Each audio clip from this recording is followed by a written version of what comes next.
Well, welcome to this special kids club. It's Easter today. This is our special Easter edition. We decided that this story just can't wait till Wednesday. We need to tell it today because today is Easter. And maybe you've kind of wondered before, what is Easter? What's it all about? So today, I hope I can answer that question for you as we keep going through our stories about Jesus and as we keep trying to answer this question, who is this Jesus? Because we'll get a lot of answers today when we tell the Easter story. In our last story, we had just talked about the death of Jesus. He was pronounced guilty by Pontius Pilate, and then he was made to carry a cross outside of the city.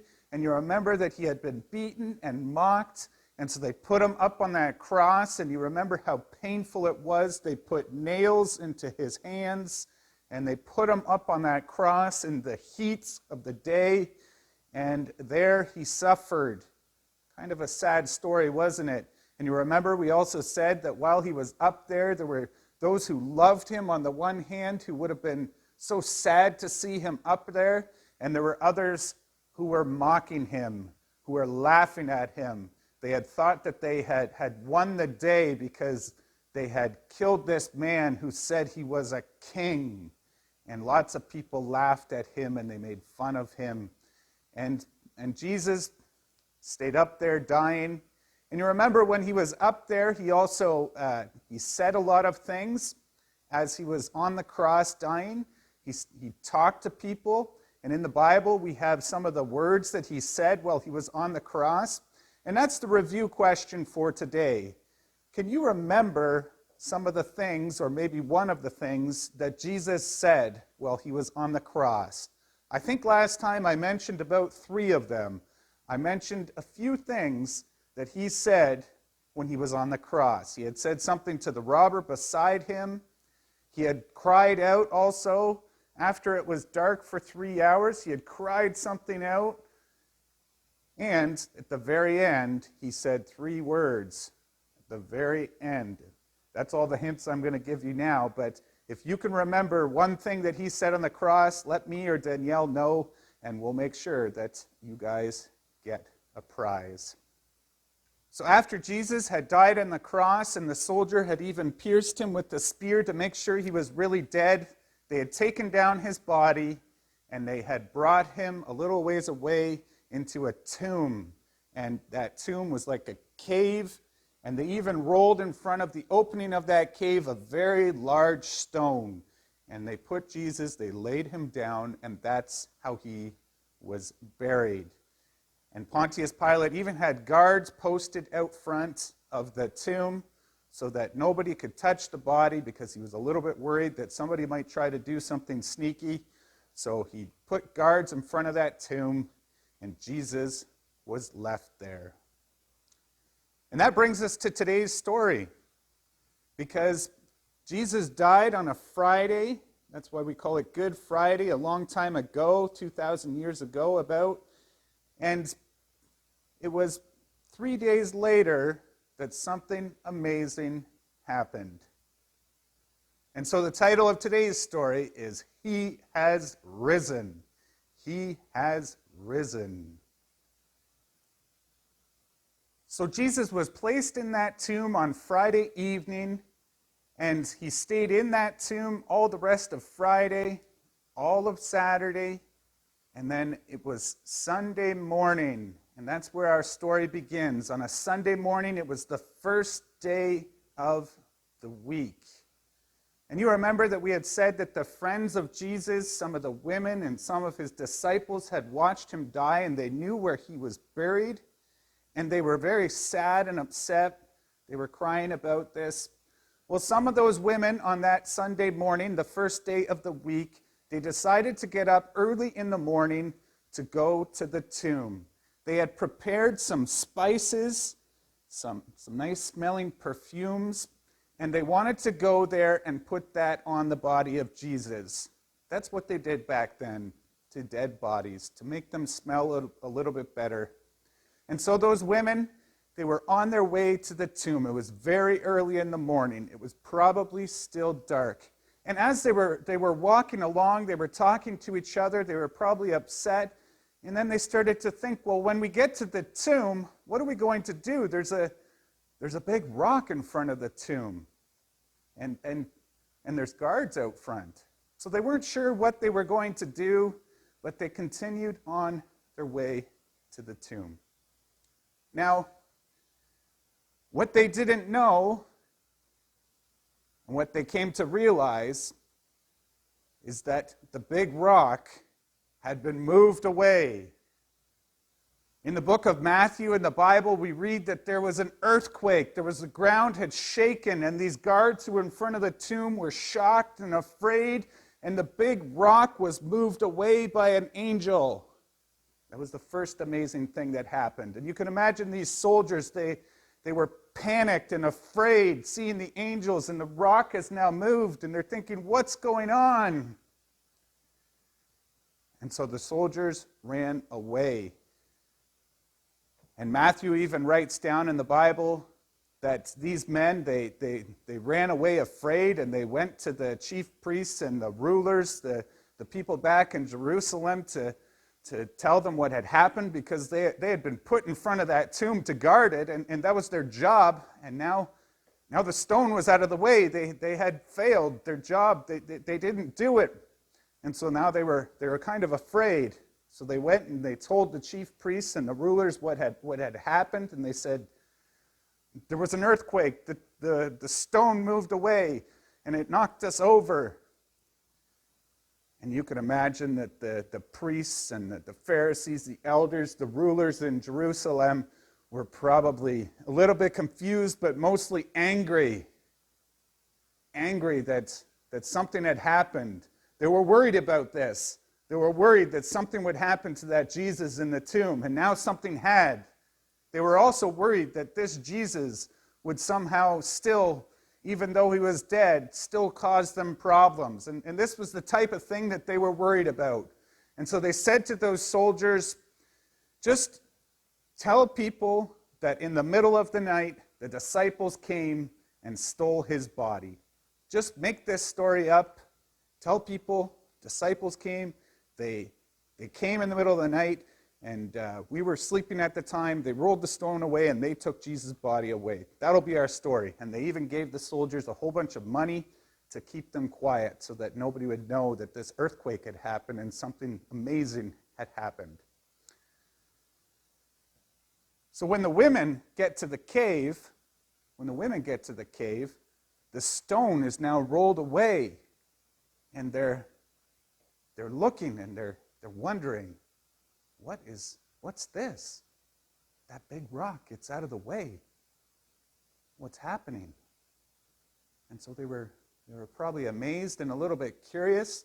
And Luke, in his gospel and his story, he tells us that they went into the cave, and there inside of it, they didn't find a dead body. They didn't find dead Jesus. They found angels, bright angels in bright clothing. Amazing. And the angels looked at them and they said, why are you looking for a dead person here? Why would you look for a dead person here? Jesus is not here. He has risen. He's alive. And you could imagine hearing that and thinking, alive? What? Risen? What does that mean? These women had come to take care of a dead body, a dead Jesus, and now these men in bright clothing are here, and the rocks rolled away, and Jesus is gone, and he's saying he's risen? They were probably amazed and filled with questions, and they maybe didn't know what to do. And the angels told them, well, go and tell his disciples. Go tell his disciples that he's risen. And so we read that the women ran off, and in some of the Gospels and some of the stories of the Bible, in John's story, for example, we hear that the women went to the disciples, and Peter and John, two of the disciples, two of Jesus' best friends, they were they were quite amazed and really wondering about this. So they too ran and went to the tomb. They ran down there to see what was going on, to see for their own eyes what had happened. And of course, they got to the tomb as well, and the stone was rolled away. There was no body inside. The cloths that they had put on Jesus' body were neatly folded on the place where they lay him down, but no body. And John and Peter were also amazed. What had happened? Where was Jesus? They were probably wondering and trying to think these things through. Could it be? Could it be that he's alive? No. Dead people can't become alive again. Is that possible? And so they went off, and they were probably continuously thinking about these things, but they went on their way, probably back to the rest of the disciples to talk about this. The disciples at this time were all afraid, and they were hiding in Jerusalem because their leader had died, and they were probably now talking about these things. Jesus' body is gone. The women are saying he's alive. Is it true? Now, after Peter and John had left, one of the women, Mary Magdalene, we read, and there was probably another woman with her as well. She was still at the tomb, just outside of it, and she was crying. She was weeping. The tomb was empty. She was trying to figure things out, didn't understand, and she was outside the tomb crying. And suddenly, there was a man in front of her. And this man was looking at her, and she looked at him, and she thought that he was the gardener, the person who took care of this garden area where the tomb was. And she looked at him, and he looked at her, and he said, "Woman, why are you crying? Why are you so upset?" And this woman said, "Jesus, he was buried in that tomb. And now I came here this morning, and the stone's rolled away, and the body is gone." And the man looked at her and said, "Mary." And suddenly Mary's eyes were opened. She hadn't realized it before. God had made her not realize it, but the man that she was talking to was Jesus himself. He wasn't a gardener. It was Jesus, alive, right in front of her. And she and the woman with her bowed down and they worshiped him. They said, "Wow, praise be. It's Jesus, our teacher. He's here. He's alive." And they too were amazed and now filled with joy. They were crying and weeping, but now filled with joy. And they ran back to the city to find the disciples to tell them, "It's true. It's really true. Not only have we heard it from angels, we've heard it from Jesus himself. We've seen him. He talked to us." And so they went and told the disciples these things. So now, word was getting out across the city, across the place where Jesus had a lot of followers and people who loved him. And now they were starting to talk about these things. They were all talking about it. The women, they went there this morning to the tomb. The stone was rolled away. Jesus is gone. They heard from angels that he's alive. Mary Magdalene's even saying that she saw Jesus with her own eyes. And people were starting to talk and they were starting to chatter. Is it true? Could it be? No. Dead people become alive? A dead person? He was for sure dead. We saw with our own eyes he had died on the cross. Could it be that he's alive? And his followers were starting to talk amongst themselves, to talk about these things, and and really start to think about it. Could it be? We read another story in the book of Luke. He writes about two men who were walking along a road. They were headed into a town. They were followers of Jesus. And as they walked into this town, they were talking about these things. It was now afternoon on the same day, and they were wondering, is this true? And they were trying to work through the things that they heard. Is it possible? And suddenly, as they were walking, another person was with them. Another man was with them, and this man started walking with them, and he said to them, well, what are you talking about? And these guys, they looked at him and said, well, what do you mean, what are we talking about? Haven't you heard? This man, Jesus, he was a ruler, a teacher. On Friday, they put him on a cross, and he died, and we've been upset. We saw that he was buried in this tomb, and now this morning, we're hearing that the tomb is empty, and we're hearing that angels have said that he's alive, and we can't figure it out. And so they continued to walk along this road into the town, and they said to this man, you could stay with us, come and have dinner with us. Don't go any further. The day is getting later now. Maybe you should eat something. And so they invited the man into their home, and they had a meal with him. And then, as they were eating, the man broke bread in front of them. And that might make you think about something, breaking bread. And that's what this man who had shown up with them was doing. And suddenly, their eyes opened up too. They hadn't realized it before. Excuse me. They hadn't realized it before, but the man that they were with, it was Jesus. It was him. He was alive, and they looked at him, and they were amazed. Jesus, he's alive. We see him. And as they came to realize that in that moment, Jesus disappeared and was out of their room. He was gone. And so these men, too, they were filled with joy. At first, they were questioning it, not really understanding what was going on. And then,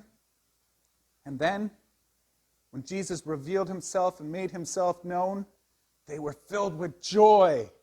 They were so happy, excited, and they too ran to the disciples to tell them, he is alive. It's real. This is true. We've seen him with our own eyes. We've seen him with our own eyes.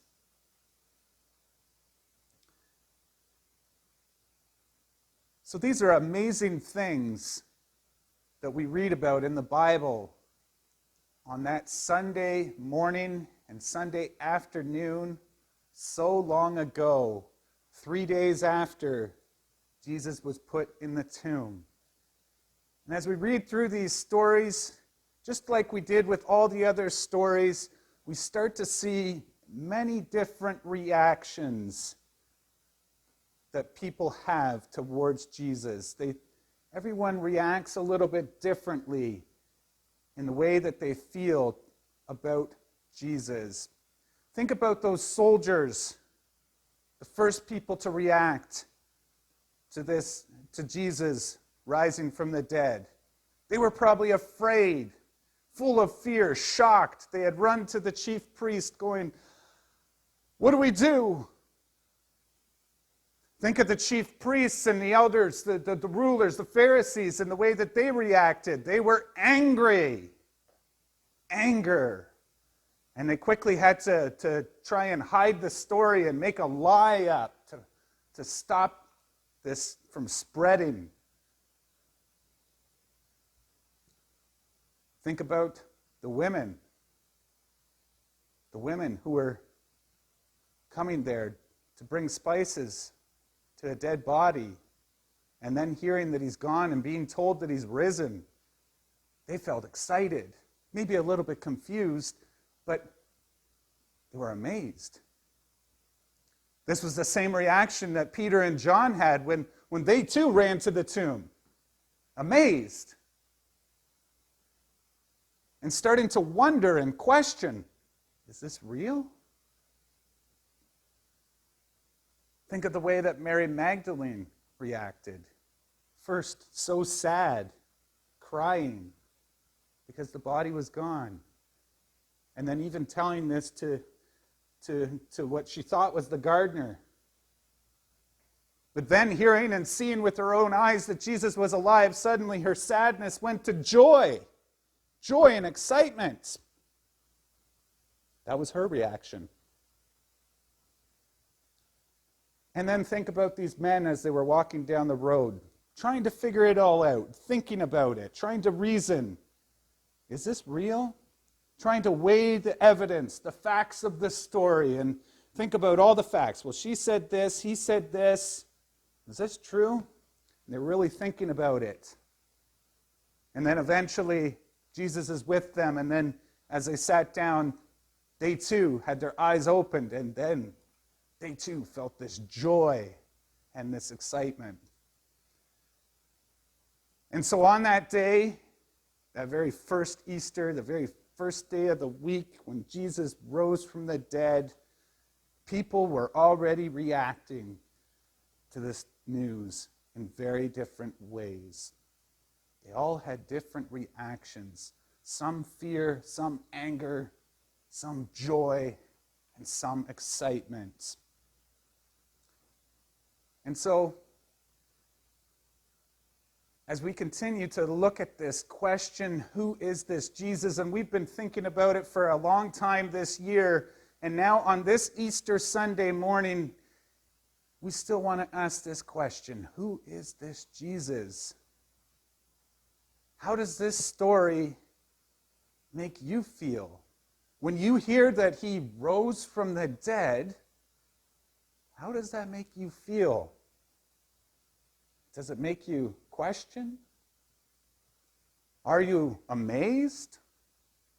Does it give you joy? A lot of people just think, well, that's impossible.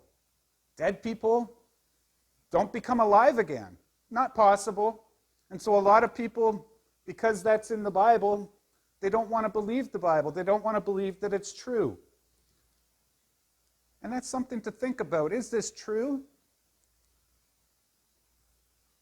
I like to believe that it is. Because it's written down by people who saw with their own eyes. They recorded this down, and they recorded it down almost right after it happened. They were eyewitnesses to what happened. And so I like to believe that it is true. I know it sounds a little bit strange that a dead person would become alive again, but they wrote it down. They wrote it down, and we have this word still today. But it's more than that. It's more than that. The story about Jesus rising from the dead, it also makes me feel good. It also makes me feel good, and I hope that it makes you feel good too. It might make you feel good because Jesus he's kind of the hero of our story, isn't he? We've been watching him and listening to all these stories, and he's sort of the hero. He's the good guy. And so when we hear this story, maybe you feel good because you're just like, yes, the good guy, he wins. He comes alive again. Maybe even some of your comic book heroes come alive again, and that story is used in there too. But don't just feel good for Jesus. What I want to say to you and encourage you with is that this story should make you happy because it's good news for us. It's good news for me. It's good news for you. You see, because I know that Jesus rose from the dead, because I know that he beat death, I know that I can also beat death. I know that death won't defeat me. Because Jesus even said this. He said, those who believe in me will not die, but have eternal life. And so if I know that if I can read the Bible that this happened 2,000 years ago, and it was real then, it was real for those people, it can be real for me,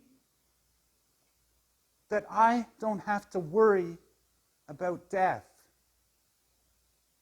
Because I will live just as Jesus lives.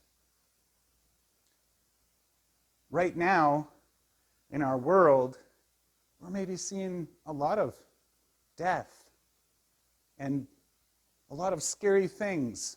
We're hearing about sickness, about viruses. And these things make us sad and they make us afraid. I'm sometimes scared of that. Hearing about these things makes us afraid, and hearing about people dying, and not even just in faraway places, in our own city. But I hope that today's story, the story about Easter, the story about Jesus rising from the dead, can give you comfort. It can make you happy. It can give you joy. Because He is risen. He is alive. And if you believe in Him, you also will be alive with Him. And that's the good news about Easter. That's the good news that we want to give you today. And I hope that makes you happy. And I hope it's something that you and your family can talk about and think about and read about in your Bible and see, wow, Jesus is alive. Not only did He die for me, but He also beat death for me. I hope you can think about it, and I hope in the middle of all these difficult times, as we're maybe hiding out in our homes, I hope that today, on this day, that gives you joy.